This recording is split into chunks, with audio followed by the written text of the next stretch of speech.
আচ্ছা কোনসে আল্লাহ বড় না মানুষ বড়? ধরো গাদা, তুই কার হাতে কার জোড়া দেশ? কোড়ায় আল্লাহ আর কোড়ায় মানুষ। যেটা কবার কইছে ওইটা কন। আল্লাহ বড় না মানুষ বড়? আল্লাহ তো বড়। আল্লাহ বড়, তাহলে আল্লাহর কথা না হইনা মানুষের কথা শুনেন কে? কি কইতাছস? কি এর আল্লাহর কথা মানে না মানুষের কথা মানে? হ্যাঁ, কি আর মানুষের কথা শুনেন তাই না? আমনে যে ওই দিনকে ডায়াবেটিসের রোগ নিয়ে যে হাসপাতালে গেলেন, ডাক্তার আপনার কত কিছু খাবার না করলো, সব কিছু না খাই এখন চলতেছেন।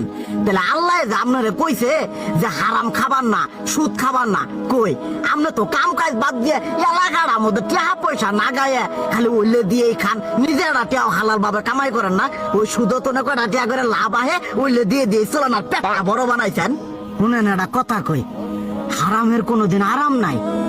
হালাল পথে রুজি রোজগার করেন, প্রয়োজনে এরা বেলা কম খায়েন, তাও শরীর পিণ্ডও ভালো থাকবো, কোনো রোগ বেদও হবো না, আরামও পাবেন, আল্লাহও খুশি থাকবো।